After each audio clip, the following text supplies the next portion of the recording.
Neste vídeo, narraremos a história de uma pessoa que nos contou algo que mudou sua vida para pior e hoje compartilharemos com vocês. Compreendam se omitirmos algumas palavras ou as substituirmos por sinônimos e, por favor, usem muita discrição ao ouvir este relato. Existem algumas partes que podem ferir a sensibilidade de algumas pessoas. Dito isso, aproveitem o tempo e fiquem confortáveis enquanto escutam. Vamos direto para Novo León, México, onde uma pessoa que deixaremos anônima nos conta. Tenho 27 anos e sempre tive uma vida tranquila. Terminei o ensino médio, não quis cursar a universidade, preferi seguir com o negócio do meu pai enquanto procurava por algum curso técnico que me interessasse. Sinceramente, sempre fui uma pessoa tranquila, nunca me envolvi em problemas com ninguém. Se ia a alguma festa, no máximo tomava uma ou duas bebidas e pronto. Até aí. Só que acho que tomei uma má decisão ao começar a sair com uma pessoa que simplesmente não deveria. O conheci em uma festa, um cara 3 anos mais velho que eu. Isso foi há 2 anos. Havia muitas coisas nele que me atraíam. A maneira como ele me tratava, como se relacionava com os outros. Não é que tenha sido uma surpresa depois, porque, na verdade, na festa onde o conheci, ele estava usando algumas substâncias. O que acontece é que, de alguma forma, eu realmente gostava dele e pensei que poderia ajudá-lo com esse problema. Bem, isso não vem ao caso, mas é a razão pela qual eu fiquei com ele, apesar de ver que ele gastava muito em todo tipo de substâncias ilícitas. Continuei saindo com ele por esses 2 anos, mas já fazia muito tempo que eu queria terminar com ele. Não aguentava mais tudo o que ele fazia. No final das contas, não nos dávamos tão bem quanto eu pensava. E eu comecei a consumir também, algo que ele tinha, não tanto quanto ele, mas eu não era assim. Todo esse contexto eu acho que pode ser útil para o que vou contar a vocês. Não é só para compartilhar esta parte da minha vida. Eu não acredito mais que tenha tido muito a ver com o que nos aconteceu. Entre uma das muitas festas para as quais íamos, nada saudáveis, naquela noite, eu estava chateada com ele. Não por um motivo específico, mas porque já estava culpando-o pelo fato de eu ter começado a consumir essas coisas por causa dele. Ele não me obrigava, mas sempre oferecia em sua casa, em festas, até na rua. E às vezes eu aceitava porque ele insistia. Vamos, experimente. Só uma vez, e me diga depois se você gosta ou não. Coisas assim. É por isso que naquela festa em Cumbres, ele consumiu de tudo. Ao contrário de mim, que naquela noite não tomei uma única bebida, apenas um refrigerante que tinha por ali e água. Por isso, lembro-me perfeitamente daquela noite. Saímos de lá por volta das 4 da manhã, só porque eu tinha trabalho no dia seguinte, senão teríamos ficado lá por muito mais tempo. Quem sabe até quando? Sua família tinha muito dinheiro, ele não precisava trabalhar. Morava em São Pedro sozinho em um apartamento onde às vezes eu dormia. Naquela noite eu não dirigi, quase nunca dirigia. Ele ficava muito agressivo quando eu insistia em dirigir, mesmo que ele tivesse bebido, consumido coisas e tal. Ele não me deixava e era sempre um medo que minha vida dependesse dele ao volante. Bem, passamos por uma passagem elevada. Uma que faz uma curva fechada para conectar aquela parte de Monterrey a São Pedro. Estávamos em silêncio, com o rádio baixo, quando de repente ele gira o volante, fazendo a caminhonete virar de maneira brusca. Na metade da curva, senti que passamos em algo quando ele fez isso, porque o pneu do meu lado levantou, eu segurava onde podia, pois sentia que a qualquer momento ele perderia o controle e não sabia o que poderia nos acontecer. Ele estava rindo. Então entendi que havia girado a caminhonete para evitar ou atropelar algo. Mas logo ele fica bravo do nada e começa a reclamar, dizendo irritado que esperava que não tivéssemos passado em algo com pregos, que furasse um pneu, e freia de forma que quase me atirou contra o painel. Ainda sob aquele passo elevado meio escuro, passava das 4 da manhã e não havia muitas pessoas nas ruas. Mesmo assim, eu estava preocupada em estar estacionada no meio da curva. Poderíamos causar um acidente. Meu ex-namorado me disse para olhar no que tínhamos passado pelo espelho retrovisor. Só consegui ver uma bolsa preta ali perto da curva. Então, desci e comecei a caminhar. Ouvi ele vindo atrás de mim Mas enquanto me aproximava do que ele tinha atropelado com a caminhonete, comecei a ver o que parecia ser um volume muito grande de de fluido corporal de cor vermelha, se é que vocês me entendem. Não parecia ser tinta ou óleo de carro. Eu tinha certeza disso naqueles breves segundos. Eu parei. Meu ex-namorado se aproximou daquilo que era uma bolsa preta. Ele parou em frente à bolsa, a retirou do lugar, e embaixo de onde ela estava, havia uma pessoa, um homem que parecia ser um morador de rua pelo seu vestuário, cabelo e aparência geral. Não consegui reconhecê-lo bem porque seu rosto estava completamente desfigurado, coberto por aquele líquido do qual falei. Ele me agarrou pelo braço rapidamente, me puxou em direção ao carro e disse para entrarmos e irmos embora dali. Eu estava mais do que congelada. Como isso poderia ter acontecido? Era o que eu pensava enquanto corria em direção à caminhonete, com medo de sermos pegos, de sermos culpados pela morte daquele homem. Mesmo que não tenha sido eu estava com ele, e agora teria que seguir com minha vida. Ao entrar na caminhonete, percebi que as rodas, os aros e as tampas estavam todas manchadas daquele líquido. Eu ainda estava congelada, sentada no meu banco, enquanto meu ex-namorado dirigia. Rapidamente saímos da rodovia Morones e agora estávamos dirigindo pelas ruas e bairros, repetindo para mim mesma que não deveríamos dizer nada, que ele já estava assim quando passamos por lá. Eu me lembro que mesmo com medo dele e da situação disse: "Mas você o atropelou de propósito. Eu vi você girando o volante porque ele estava na beira. Você não precisava fazer isso." Ele me lançou um olhar que nunca havia visto antes. Era o olhar de alguém que parecia ser capaz de me manter em silêncio custe o que custasse. Não parecia arrependido. Ele me levou para sua casa e disse que eu ia ficar com ele aquela noite. Mesmo com todo o medo que eu sentia, eu não sabia se seria melhor para mim dormir em casa sozinha ou com ele, que minutos atrás tinha feito aquilo. Mas acabei ficando. Não tive escolha. Durante toda a noite, eu vi tomando comprimidos desesperadamente, tentando se acalmar, até que, de repente, desmaiou. Enquanto isso, eu não parava de pensar naquele homem. Talvez já estivessem nos procurando e como eu iria limpar aquela caminhonete sem que ninguém percebesse.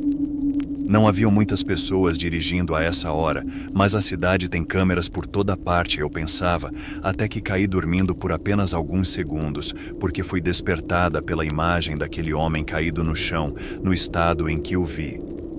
No dia seguinte, fui trabalhar e procurava constantemente, juro a vocês, em todos os lugares onde poderia haver notícias sobre aquele homem, mas não encontrei nada. Meu ex-namorado tinha limpado sua caminhonete com sei lá o quê. Sua garagem estava fechada. Então ele fez isso sem que ninguém visse. A partir daí, não soube mais dele. Conversamos muito pouco durante o dia. Ele só me lembrava para não dizer nada, que ninguém saberia o que aconteceu. E ele estava certo, ninguém falava sobre isso. Alguém, é claro, deve ter visto, deve ter relatado. Eles devem ter recolhido o corpo, mas não houve notícias. E claro, não íamos passar por lá novamente para verificar. Cada noite daquela semana, eu dormia com ele, não queria ficar sozinha, mas também não queria ficar em seu apartamento. E se viessem procurá-lo e eu estivesse lá? Mas mesmo assim, sempre dormia com ele. Cada noite que eu dormia lá, eu acordava com aquela imagem, aquele homem fazendo sinais com a mão. Não era para que eu fosse até ele, mas para que eu o visse. Sempre era naquele passo elevado. Eu acordava suada, assustada. Eu me convencia de que era minha culpa, apenas minha.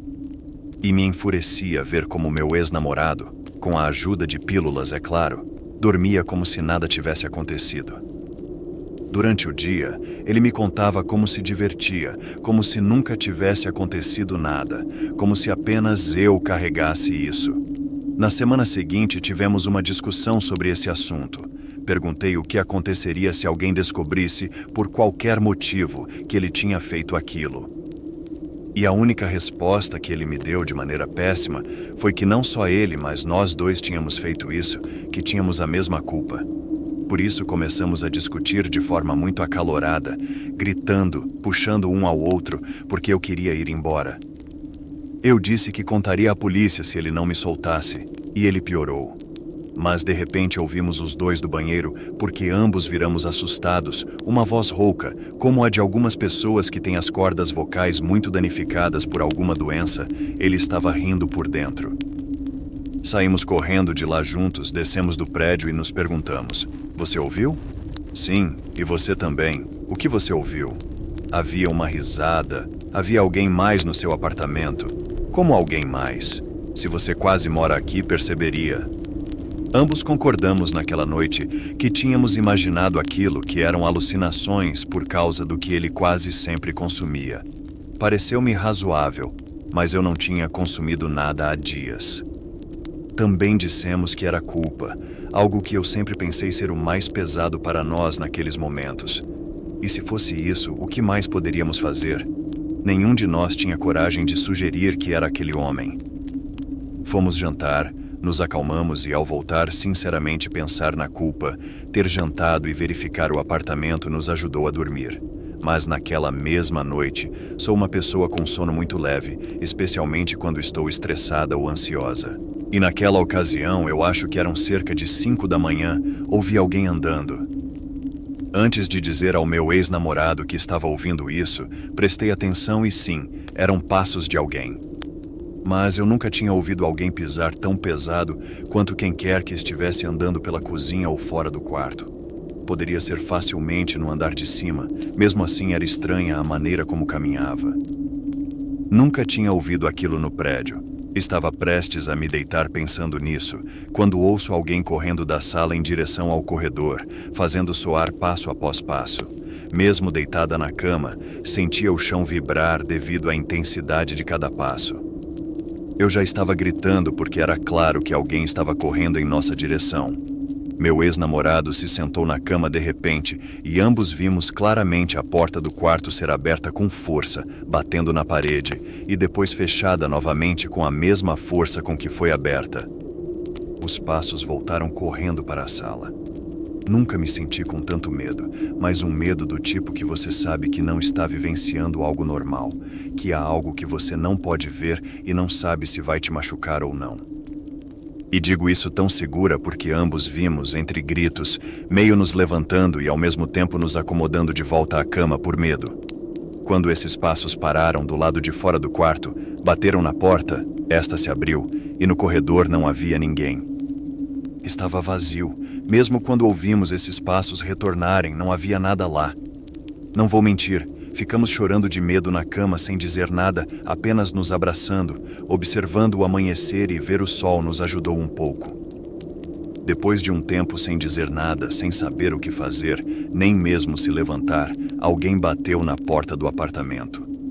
Eu o acompanhei e fiquei na cozinha. Era um vizinho que morava abaixo. Ele perguntou ao meu ex-namorado se estava tudo bem, porque tinha ouvido o teto dele ressoar e soou muito feio. Claro, ele estava preocupado, especialmente porque estava no andar de baixo.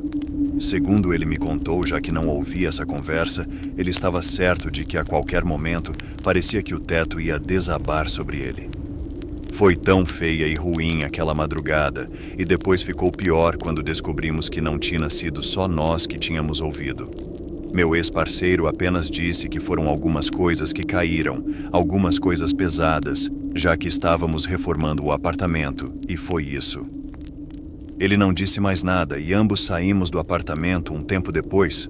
Não queríamos estar lá depois do que aconteceu. Eu fui para o meu trabalho, ele saiu para dar uma volta com alguns amigos, não sei para onde, e decidimos que dormiríamos na minha casa naquela noite. Se não estou contando o que aconteceu durante o dia, é porque não fiz nada relacionado a todo esse assunto.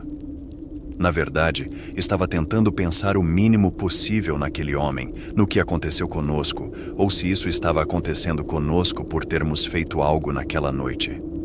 E meu ex-namorado veio para minha casa à noite, jantamos, conversamos sobre o nosso dia, isso e aquilo, e então fomos dormir em outro lugar.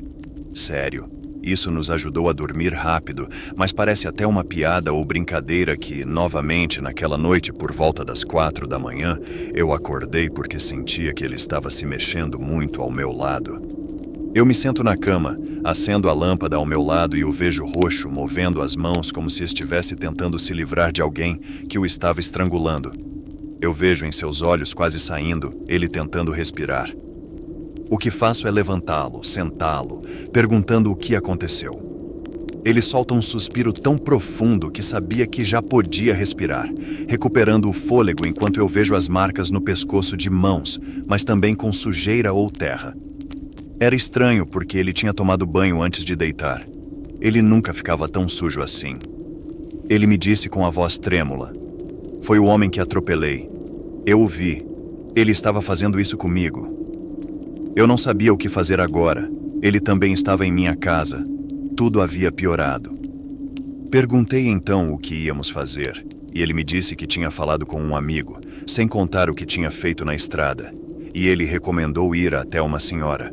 Fomos assim que amanheceu. Não esperamos mais nada, nem fizemos mais nada. Fomos a uma parte de Monterrey que talvez muitos conheçam, o Peniel, uma área onde costumavam vender muitas coisas. Hoje em dia não sei o que resta. Fica às margens de uma linha férrea que atravessa a Avenida Félix Hugo Gomes. Não é exatamente uma área bonita e segura, mas fomos para a casa da senhora que nos recomendaram, a algumas ruas dali.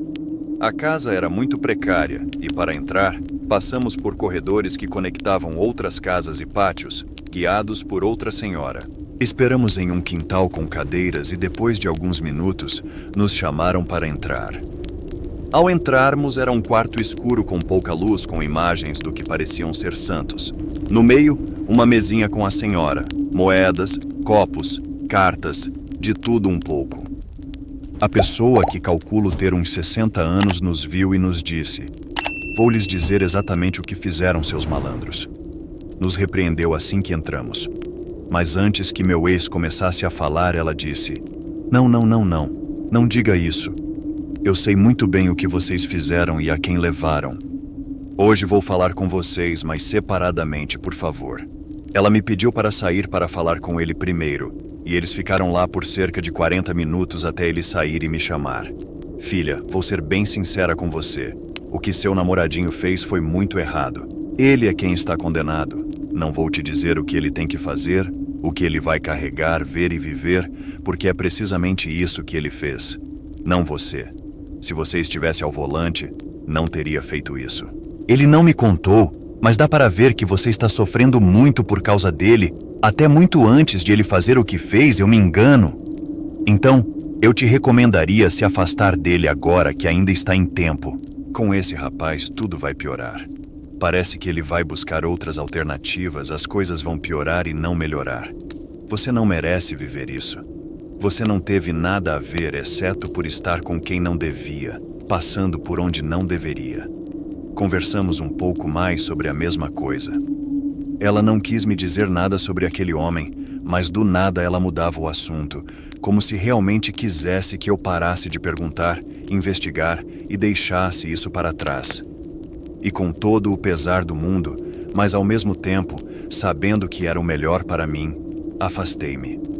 Foi o último dia em que o vi. Mudei meu número, bloqueei-o de todas as redes sociais. E é claro que ele me procurou. Não de uma maneira romântica, mas da pior forma possível, como sempre foi comigo. No entanto, ele me deixou em paz quando disse que se continuasse a me procurar, eu informaria à polícia o que ele havia feito. Desde então, tão rapidamente quanto parece que tudo aconteceu, deixei de saber sobre essa pessoa. Entendi que as coisas que aconteciam durante a noite não eram direcionadas a mim porque nunca mais acordei ou me assustei. Vivi muito melhor, sabendo que não era eu que essa pessoa queria. Que relato arrepiante! Dá para perceber o medo em cada palavra relatada a nós. Ela realmente passou por maus momentos, e como não carregar essa culpa, esse medo? Mas vamos ficar com essa pergunta por enquanto. Como você acha que teria reagido se tudo isso acontecesse com você?